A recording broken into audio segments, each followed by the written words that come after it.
vamos a recibir, y quiero que lo hagamos con un fuerte aplauso, a Gustavo Petro Urrego.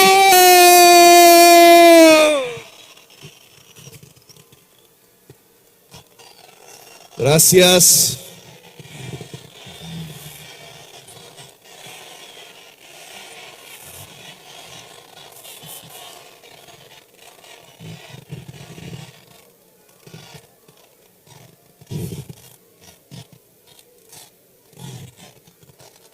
En realidad, esta no es una manifestación de campaña. No estamos pidiendo que voten por nosotros. Aún. Esta es una reunión política. Como los antiguos griegos, inauguramos el Ágora de nuevo en Colombia. Desde hace unos años, volver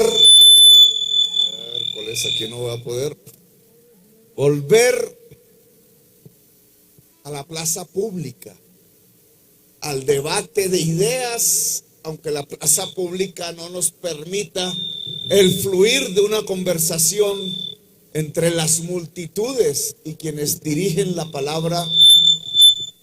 Se van estableciendo criterios, caminos, rutas, senderos. Se van percibiendo personalidades, talantes, maneras de existir. Se va construyendo una confluencia de diversidades, de múltiples colores. Una confluencia tan diversa, tan enorme, tan torrentosa, que se puede convertir perfectamente en la primera victoria popular desde los tiempos de Bolívar.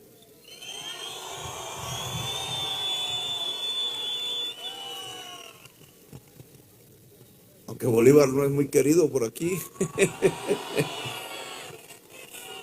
Profunda discusión histórica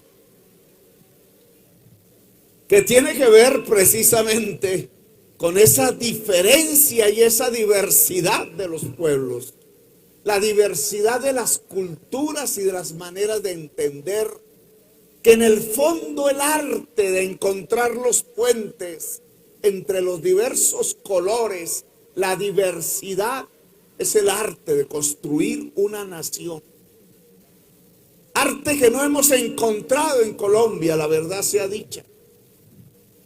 2 siglos de vida republicana, para no hablar de los 3 de la colonia, de la esclavitud, del feudalismo, 5 siglos de exclusiones permanentes, 5 siglos de violencias, 5 siglos de ausencia de una nación que hoy intenta erupcionar por todos los rincones de Colombia.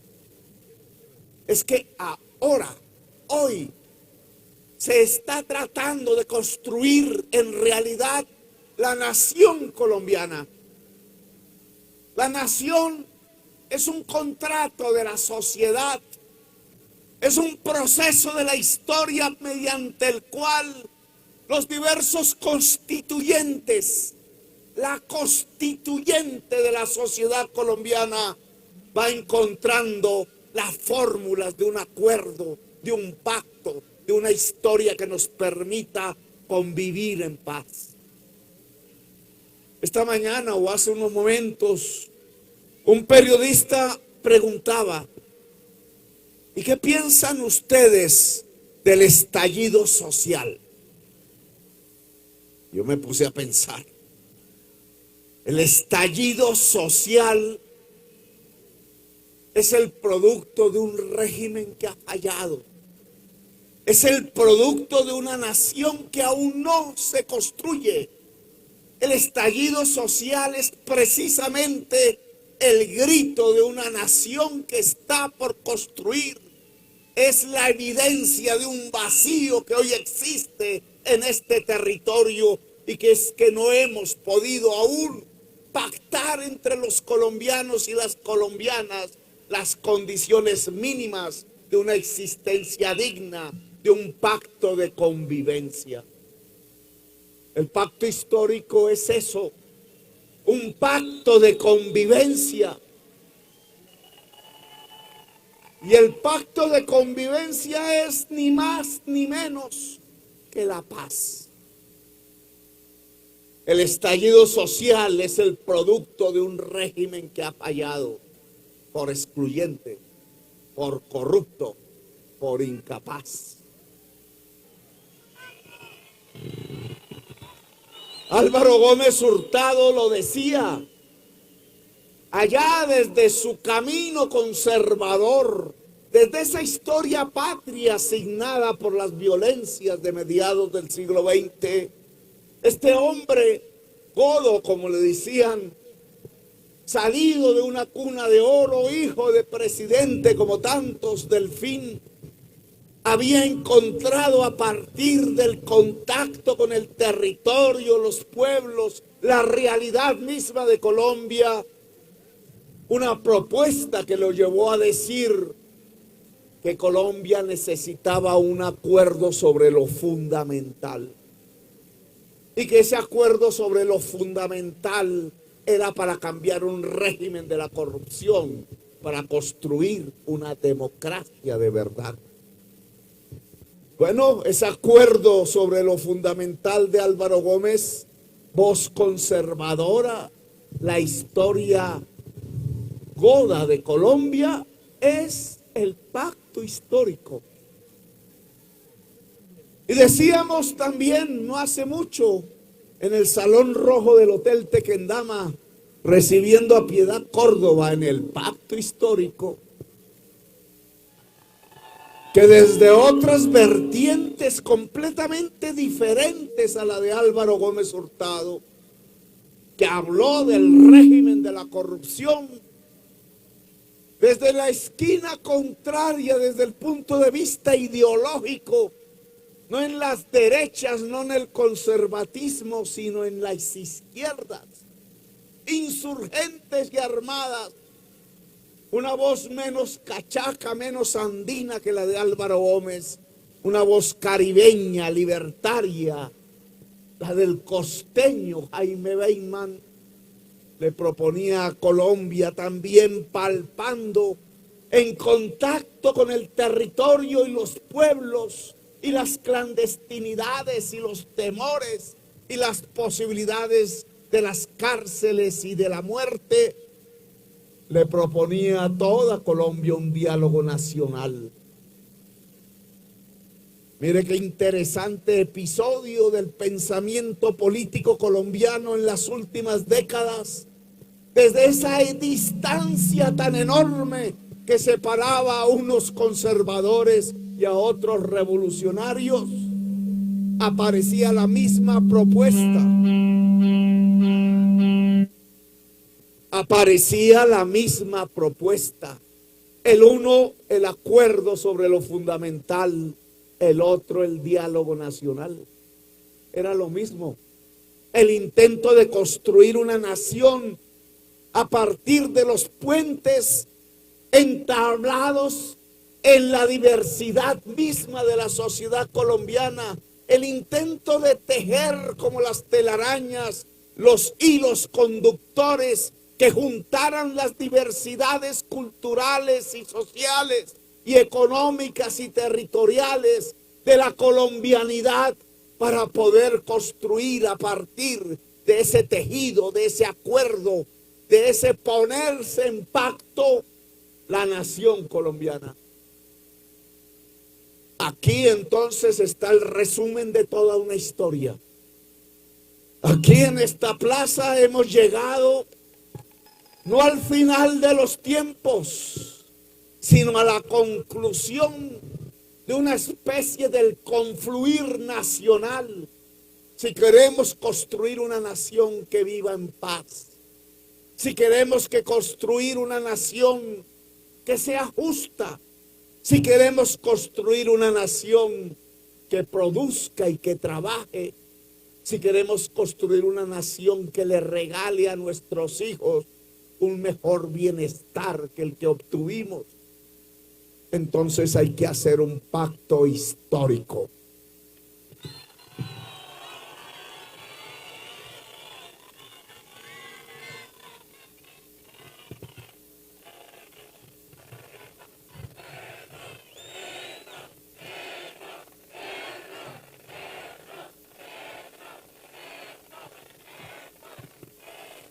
Intentan vía medios de comunicación, en lo que uno ve por la televisión, yo casi no la veo, en las redes, a través de esto que se llama la comunicación social, intentan a veces voltear la realidad, ponerla de cabeza, hacernos sentir una existencia que en realidad no existe. Entre el estallido social del que me preguntaba el periodista y el régimen que falla, quisieran hacernos entender que el culpable del estallido social es la sociedad y no el régimen. Que el culpable es el joven y no el presidente.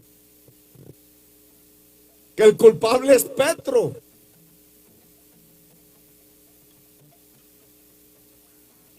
Y no quienes se negaron a dialogar y a establecer una mesa en donde las juventudes pudieran ofrecer sus propuestas.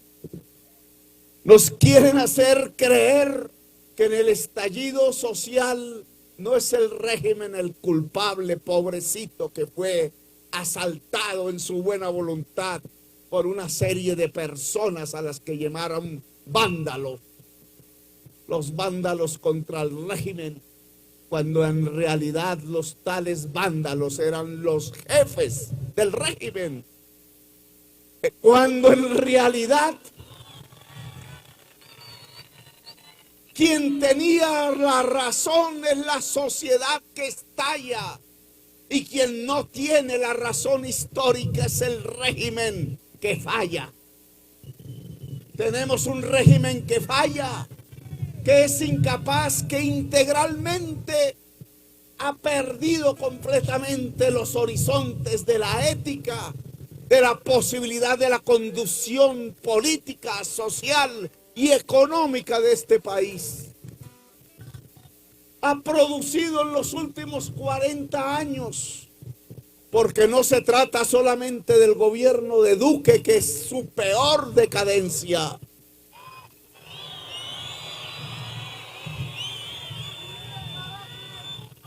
Ha producido la manifestación más clara de la incapacidad para construir una nación. Dicen en esa comunicación social, por ejemplo, no solamente que el culpable del estallido social es la sociedad y no el régimen, sino que, por ejemplo, las personas que aquí nos congregamos, que nos juntamos, que confluimos, por ejemplo, somos los expropiadores. En Barranquilla me tocó hablar del infierno, del diablo. Porque para intentar que la población no se congregara en la plaza de La Paz de esa ciudad,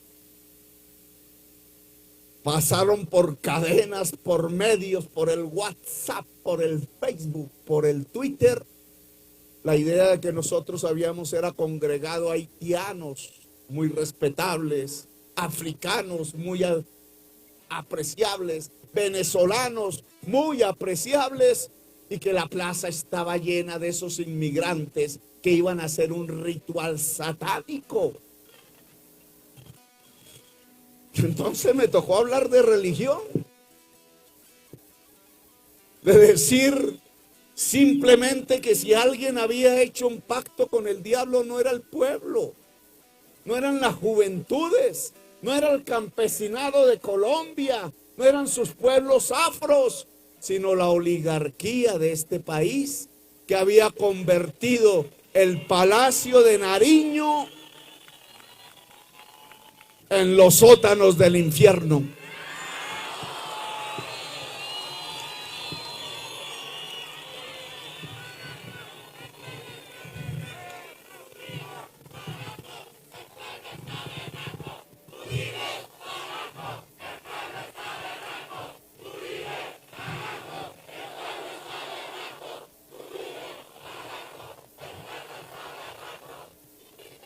Pues ahora hablemos de otra de esas invenciones que nos han construido con el afán de llenar de miedo, de temor a la gente, de que se paralice, de que el joven popular no vaya a la urna, de que la mujer del barrio y el tendero no vayan a la urna o simplemente acepten el billete que a manos llenas del presupuesto nacional está dispuesto a entregar a Duque con la condición de perpetuarse en el poder.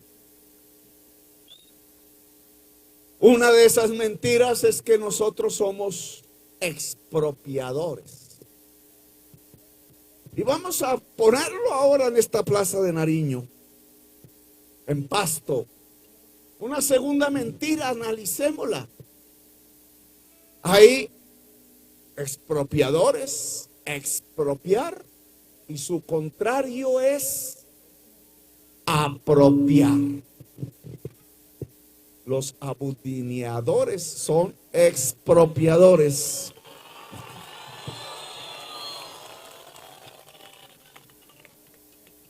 Expropiar o apropiar. Trabajemos esto en el programa de gobierno. ¿Quiénes han expropiado en Colombia? ¿Quiénes son los expropiadores en Colombia? Hagamos cuentas. Si yo leo un libro de estadística reciente, me aparece, si es de derechos humanos, que por lo menos 6 millones de personas campesinas fueron despojadas de sus tierras en las últimas décadas con métodos violentos o económicos. Eso no fue expropiar de la tierra a la gente humilde del campo. ¿Quiénes eran los expropiadores? ¿Quiénes eran los despojadores? ¿Cuál es el proyecto político que hoy defiende el despojo, que hoy defiende a los despojadores y que hoy intenta por todos los miedos y los medios que la gente humilde que fue despojada no vuelva a restituir su propiedad sobre la tierra? Entonces, ¿cuál es el partido de la expropiación en Colombia? ¿Quién dirige el partido de la expropiación en Colombia? Uribe. Uribe está encabezando un proyecto expropiador, porque la tierra del campesino era del campesino, y si hoy no la tiene el campesino, entonces lo expropiaron. Y me atrevo a ir a otro tema de la historia reciente de Colombia. Que yo sepa, la Constitución de Colombia en 1991 decía: los presupuestos de la educación pública crecerán más que proporcionalmente que los ingresos corrientes de la nación. Estaba escrito y ordenado. Es decir, que la Constitución había escrito lo que cualquier padre o madre de familia haría responsablemente si sus ingresos familiares crecieran, que sería darle una mejor educación a sus hijos y a sus hijas. Eso decía la Constitución. Hoy, ¿por qué no dice eso? Si es la misma Constitución del 91. Porque hubo dos reformas constitucionales, una transitoria hecha por Andrés Pastrana y esa misma reforma vuelta permanente por Álvaro Uribe Vélez, que decidieron que había que detener el crecimiento del presupuesto de la educación pública para entregárselo a los banqueros, en el caso de Andrés Pastrana, porque pobrecitos estaban en crisis, o para dedicarlo a la guerra de manera permanente en el caso de la reforma de Álvaro Uribe Vélez. Y entonces hoy la universidad se cae a pedazos. Entonces hoy centenares de miles de jóvenes, hombres y mujeres, abandonan la escuela media, el bachillerato que llamábamos antes, porque no hay perspectiva de universidad superior. Porque hoy se induce a la población colombiana a la ignorancia. Terminamos renunciando al saber. Y yo me pregunto, ¿esa no es una expropiación del cerebro? ¿No es una expropiación del alimento básico del cerebro humano, que es el conocimiento y el saber? ¿Dónde están entonces los expropiadores? ¿Fue Petro el que hizo esas reformas para disminuir el presupuesto de la educación, o fue Uribe? Pues Uribe y Duque, tengo que decirles con mucha pena en mi corazón que los expropiadores son ustedes. Álvaro Uribe, Iván Duque, Andrés Pastrana. Y podríamos aún tocar otro tema, porque es que no solamente se expropia a los colombianos y colombianas de los bienes, llámense en tierras, llámese una parcelita, llámense en casas, como hizo el sistema financiero, sino que también se expropia del pensamiento, del saber, del conocimiento. Llámese eso el decrépito sistema mal financiado de educación pública en Colombia. Pero también expropian de la vida.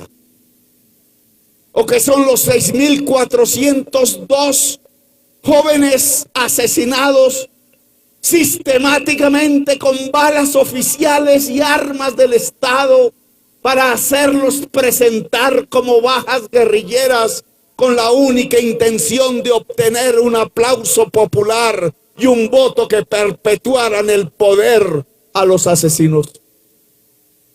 ¿No se llama eso expropiar la vida? ¿No le expropiaron la vida a 6.402 jóvenes de este país para que la comunicación social hablara, para ocultar los hechos de falsos positivos? Expropiadores de bienes, expropiadores de conocimientos, expropiadores de la vida. En Colombia sí que hay un partido de la expropiación, el partido de Uribe y de Duque.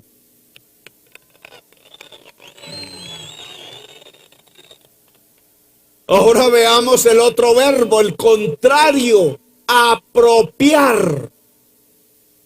¿Acaso nosotros no estamos buscando que la juventud toda de Colombia se apropie de los conocimientos de la ciencia, de la tecnología, de la educación superior en Colombia? ¿Acaso nosotros no estamos buscando que el cerebro del individuo colombiano o colombiana adquiera, se apropie del saber? ¿Cuál es entonces el partido de los apropiadores? El pacto histórico. ¿Acaso nosotros no estamos proponiendo que esa familia campesina, ojalá la mujer campesina, obtenga titulación, tierras y agua y créditos y asistencia del Estado y pueda construir la base misma a través de la cooperativización de la agroindustria y del sistema alimentario en Colombia? ¿Acaso es que entregar tierra al campesino es expropiar o es apropiar? Cuando se propone una reforma agraria, lo que estamos proponiendo es que la familia campesina se vuelva propietaria, es decir, se apropie de la tierra, del agua, del cuidado del alimento de Colombia. ¿Acaso cuando decimos que la sociedad colombiana se tiene que desligar del petróleo y del carbón, porque son las materias primas que usadas en la gran maquinaria industrial del gran capital mundial emite unos gases que cambian químicamente la atmósfera, y a partir de esos nuevos gases en mayor cantidad se calienta el planeta y se produce el desastre climático, del cual el COVID-19 es apenas el hijo pequeño de los nuevos acontecimientos que pueden acabar con la vida en el planeta y la especie humana. ¿Acaso cuando decimos que hay que mitigar, que hay que enfrentar esa situación que podría acabar con la vida en el planeta, mitigando, cambiando la movilidad en la matriz energética por energías limpias, descarbonizando la agricultura y la industria?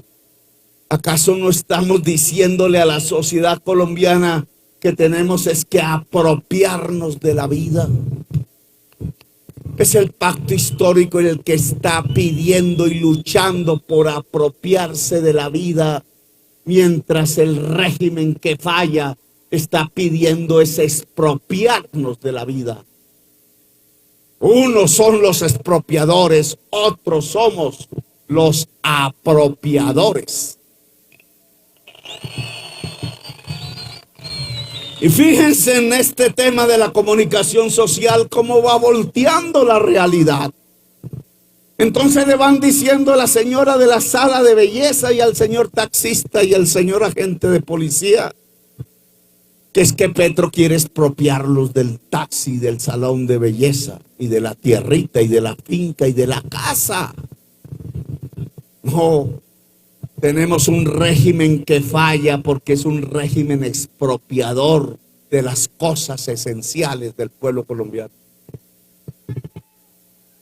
Y aterricemos en Nariño, donde estamos. ¿Acaso a Nariño no le expropiaron la agricultura y la industria?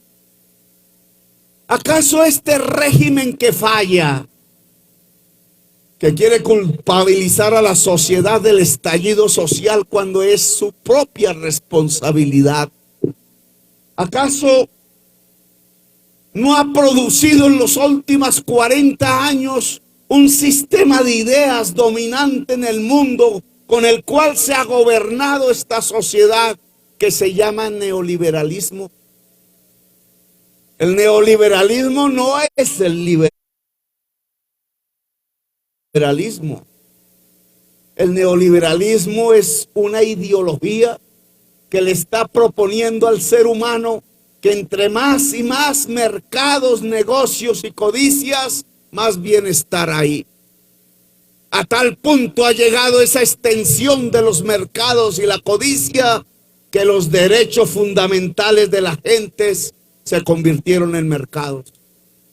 Los derechos que había propuesto el liberalismo en la historia de Colombia, derechos individuales, a pensar, a decir, a hablar,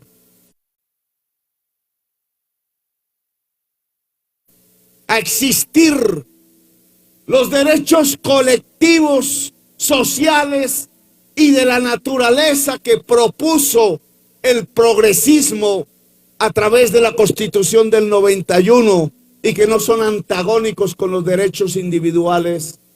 Todos esos derechos escritos en la Constitución Nacional, en lugar de ser garantizados por el Estado, terminaron siendo mercados, negocios, ganancias de mercanchifles. Miren la salud nomás. Miren lo que pasó con el COVID o está pasando. Expusieron a la sociedad porque el sistema de salud no sirvió para detener, ni para mitigar, ni para disminuir el contagio y la muerte. ¿Cómo iba a servir si era un simple negocio? Condenaron a la sociedad colombiana a las mayores sociedades del contagio y de la muerte por el COVID. Y miren lo que pasa con el agua potable, la volvieron un negocio. Y miren lo que pasa con la educación. Y miren lo que pasa con las pensiones. Es un simple negocio financiero donde el que gana es el banquero y el que pierde el cotizante, porque jamás obtendrá una pensión. Volvieron los derechos negocios. Eso es el neoliberalismo. Y entonces nos dicen con cara de científicos, de expertos, como si fuera la última ley científica descubierta, que hay que dejar actuar el mercado libremente en el comercio internacional, porque eso garantizará que la sociedad colombiana, el trabajador y la trabajadora tengan el mayor bienestar. ¿Cuál es la realidad hoy después de 40 años de estar diciendo lo mismo y practicando lo mismo? Hoy la sociedad colombiana efectivamente se especializó a través de la libertad de mercados mundiales. Solo saca petróleo, carbón y cocaína. Eso es lo que somos hoy. Petróleo y carbón que están ayudando a acabar la vida en el planeta. Y cocaína, que es lo único que queda, especializados en la muerte. Se acabó la agricultura, se acabó la industria. Ya como se encuentran campos de cebada o de trigo, ya cualquier productor de papa tiene dificultades para seguir siendo un productor de papa. Ya es difícil encontrar una mata de maíz en la tierra que generó el maíz. Ya nuestra agricultura se volvió raquítica y con ella la posibilidad de la industria. Nos especializamos en cocaína, en carbón y en petróleo. Y se llenó el país de sangre y corrupción. Una sociedad sin poder trabajar, una sociedad sin poder erupcionar en la producción y en el trabajo, una sociedad que tiene que ver, sí, que entran decenas de miles de millones de dólares, que entran al Banco de la República y que se los roban los Odebrecht y los Luis Carlos Sarmiento. Una sociedad que tiene que ver que su juventud no puede trabajar. Una sociedad que tiene que ver que su juventud no puede estudiar. ¿Para qué sirve el estudio en una economía que solo saca cosas que el ser humano no hizo, como el carbón o el petróleo, o que tiene que usar los canales de la clandestinidad mundial para sacar la cocaína? No se necesita universidad para eso. No se necesita educación. Por eso nos hacen renunciar al saber. La sociedad en la economía raquítica se va empobreciendo, va aguantando hambre. Hambre es lo que después de 40 años de neoliberalismo pulula por las calles, los barrios y las veredas de Colombia. Hambre. Por eso el estallido social. Por eso el régimen que falla.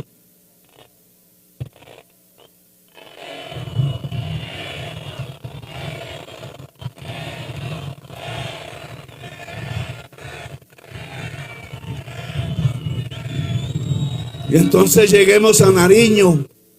Si la libertad de mercados, dice la teoría económica, especializa a los países dentro de una división internacional del trabajo, miren todas esas palabrejas.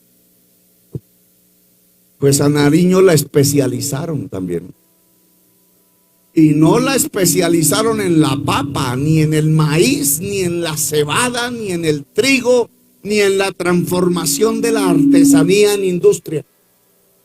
No la especializaron en el saber ni en el conocimiento. La especializaron en la cocaína. El régimen que falla especializa a Nariño en cocaína.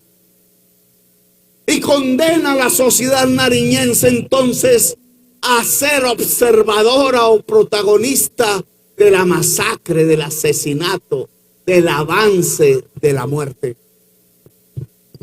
Ese es el impacto del neoliberalismo y del régimen que falla.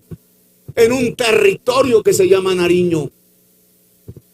Después de una cultura del trabajo, después de una cultura laboral construida a través de los siglos, quizás desde tiempos precolombinos, quizás bajo la influencia de los incas, quechuas y otros.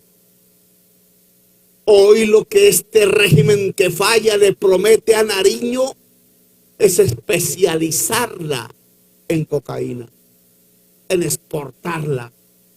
Su fuerza de trabajo va pensando en medio del hambre. Bueno, y es que allí no habrá una oportunidad. Si no hay oportunidad en ninguna otra parte. Eso es lo que se llama expropiar a Nariño. A Nariño la expropiaron de la agricultura, la expropiaron de la industria, la expropiaron del trabajo productivo, la expropiaron del conocimiento y la están condenando y llevando como un rebaño hacia especializarla en cocaína. Nosotros no podemos estar de acuerdo con eso. Nosotros tenemos que construir otro sendero, otro camino al que el neoliberalismo está produciendo en forma tan sanguinaria en la sociedad nariñense. El camino que está proponiendo el pacto histórico es que no, señores, no es la libertad de mercados, es la voluntad humana. Es la voluntad humana la que decide los destinos. Alguien diría con razón quizás que la voluntad divina también, pero en esta plaza quiero hablar de las cosas terrenales y no de las cosas divinas. En las cosas terrenales es la voluntad humana la que decide cuál camino sigue una sociedad. No es el mercado libre, no son las cosas, son las gentes. Es el Estado, es lo público, es la decisión soberana de las voluntades las que pueden definir cuál es el inmediato futuro que vamos a construir. Y aquí lo que estamos proponiendo es juntar esas voluntades de seres humanos para construir otro sendero, otro camino diferente al que hemos vivido en los últimos 40 años. El camino que estamos proponiendo no es expropiar a Nariño de la agricultura y de la industria, como hicieron, sino es apropiar a Nariño del conocimiento, del arte del trabajar, del asadón y del tractor, de la tierra agraria cultivada en alimentos, de su transformación en industria, de la irrupción productiva de su propio pueblo. Erupción como el volcán, pero de trabajo y de producción. Es con la voluntad humana, induciendo con ayuda del Estado la industrialización, como podemos construir otro Nariño. Este Nariño tiene una posibilidad a partir de su territorio inmensa, como en ninguna otra parte de la geografía nacional. Podemos juntar el océano, los Andes y la Amazonia. Oigan eso. En cuestión de unos kilómetros podemos articular el océano, los Andes inmensos, la Amazonia más inmensa aún. Océanos inmensos, montañas inmensas, selvas inmensas. ¿No está en esa inmensidad la base de nuestra riqueza? No es pensar solamente los Andes, no es pensar solamente como en Tumaco en el océano, no es pensar como en el Putumayo en la selva solamente, es articularlas a través de un puente de trabajo, de producción y de conocimiento.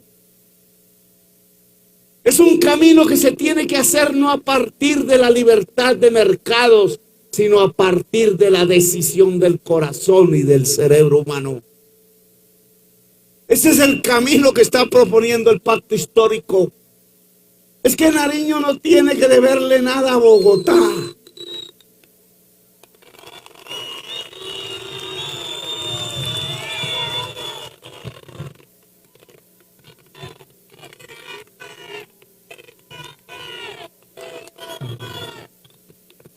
Es que Nariño tiene la potencialidad para desatar una de las regiones más prósperas del país.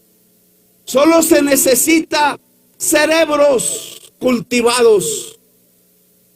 Solo se necesita cultivar de manera generalizada el cerebro de la sociedad nariñense para aplicarla en la industria de los Andes, en la pesca del océano, en la bioeconomía de la Amazonia.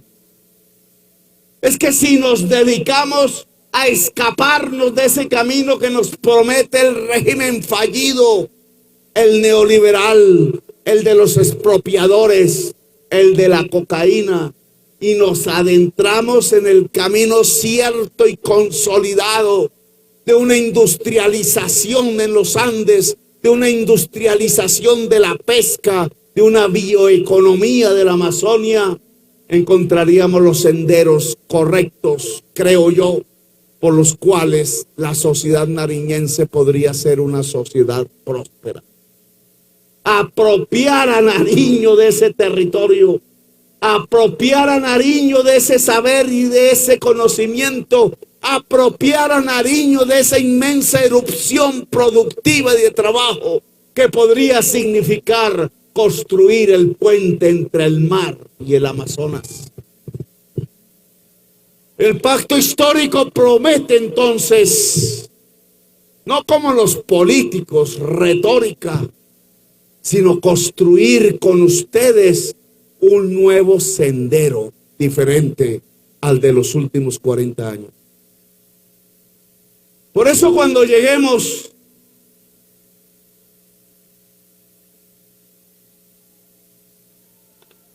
a los sótanos infernales, al Palacio de Nariño, pues no va a ser para quemarnos en las hogueras del infierno que hay en sus sótanos, sino es para convertir ese Palacio de Nariño en el Palacio del Pueblo.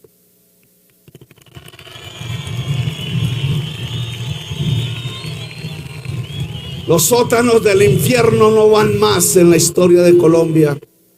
Allí cranearon el genocidio del pueblo colombiano, el siglo pasado y este siglo. Allí cranearon cómo dispararle directo a los ojos del joven. Allí cranearon cómo devolver con violencia la petición desarmada de la juventud en Colombia. Allí cranearon cómo burlar la esperanza de la población para simplemente llenar los bolsillos del banquero. Allí cranearon cómo destruir el sistema de educación pública porque creyeron que la educación era un bien exclusivo de los hijos de la oligarquía.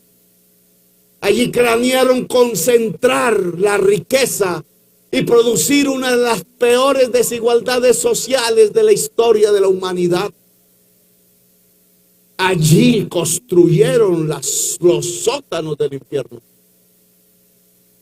Nosotros tenemos que construir otra cosa, que quizás no es ver cómo vamos a ese Palacio de Nariño en el centro de Bogotá, sino cómo traemos ese Palacio de Nariño a la Plaza de Nariño de Pasto.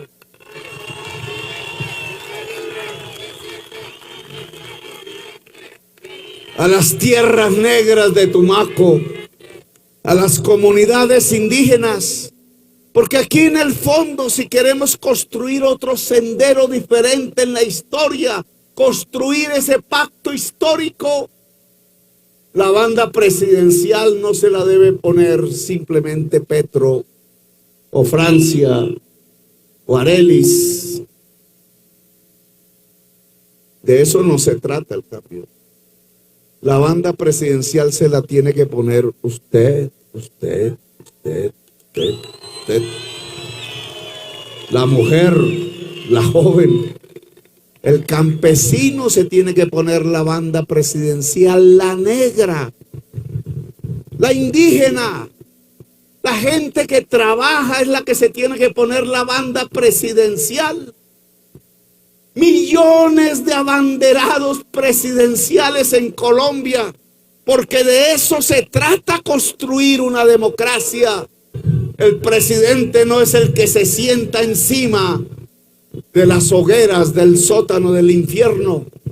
El presidente y la presidenta son ustedes, los que juntando las voluntades podemos cambiar los senderos de la historia.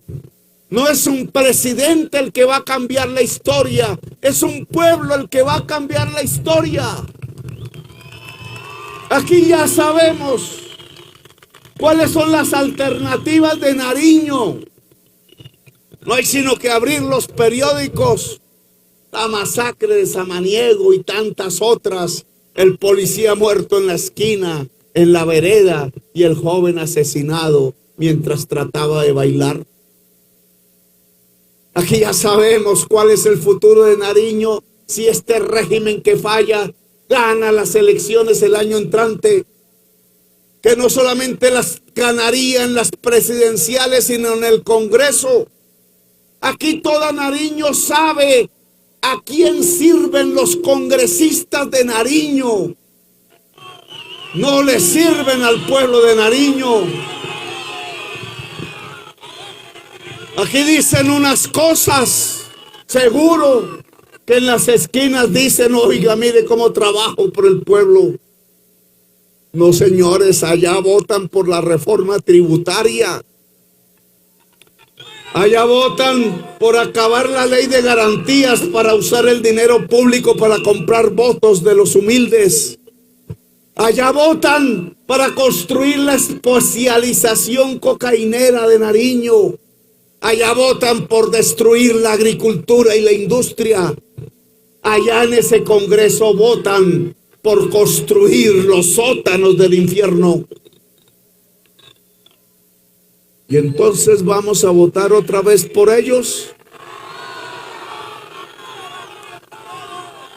Se trata de cambiar los senderos de la historia. Entonces hay que cambiar el Congreso de la República. El que hace las leyes no puede ser la mafia corrupta de Colombia. El que hace las leyes tiene que ser el pueblo de Colombia. Nada se saca si el año entrante, cuando empiecen las campañas, un Petro se vuelve presidente, si la mayoría del Congreso quedará en manos de las mafias corruptas. ¿Sabe qué va a pasar con eso? Que las mafias corruptas matarán al presidente. Nada se saca si un ciudadano el año entrante, cuando comiencen las campañas, decide votar por el politiquero al Congreso y por Petro a la presidencia. Lo que hará es acelerar la muerte de Petro. Si queremos el cambio, lo primero que hay que cambiar es el Congreso de Colombia. Y ese cambio del Congreso de Colombia es haciendo sentar en esos cómodos sillones donde se duermen los barrigones. No tengo nada contra los barrigones, sino que los políticos barrigones lo son porque no trabajan. Solo comen, solo devoran, solo despojan. Hay que cambiar y poner en esos sillones al campesino, al obrero, a la mujer negra, a la indígena, al pueblo de Colombia, hacer las leyes. Porque si el pueblo de Colombia hace las leyes, entonces sí podrá ser posible la primera victoria popular en la historia de Colombia después de Bolívar. Será posible limpiar el Palacio de Nariño de gestos infernales y traer el Palacio de Nariño a la Plaza de Nariño de Pasto.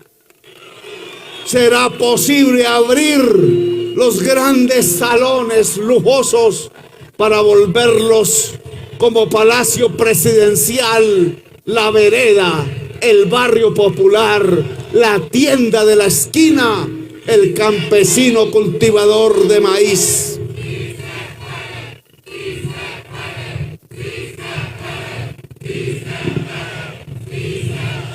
Si eso lo hacemos, y la próxima vez que venga aquí, ya en campaña, no en reunión política, tendremos que llegar hasta allá, la acera de al frente llena de multitudes, y la acera de allá llena de multitudes, y la acera de allá llena de multitudes, porque Nariño apostará, eso creo, a la gran victoria popular como una vanguardia. El camino de esa victoria popular para Nariño significa reconstruir su agricultura, cooperativizar al campesinado para que sea propietario de la agroindustria, hacer del mar la fuente de alimentos con una flota pesquera poderosa, no importa el riesgo de la cocaína, hacer de la Amazonia la gran despensa del saber de una bioeconomía, juntar los Andes inmensos con el océano inmenso, con la Amazonia inmensa, para un pueblo inmenso que erupciona en el trabajo, en la producción, en el saber, en el cerebro y en el espíritu. Martin Luther King decía: hay 3 alimentos indispensables para la humanidad: el alimento del estómago, el alimento del cerebro, que es el saber, y el alimento del espíritu, que es la cultura. Estómago, cerebro y espíritu. Esa es la inmensidad básica del pueblo de Nariño. Pueblo de Nariño, llegó la hora de erupcionar. Llegó la hora de estallar. Pero el estallido no es de la violencia. El estallido es el camino que sale de la calle hacia las urnas. Vamos a hacer estallar las urnas con una victoria popular, con una victoria nariñense, con una victoria del pueblo inmenso de Nariño. ¡Viva Nariño! ¡Viva Pasto! ¡Viva el pueblo! Gracias, muy amables. Gracias.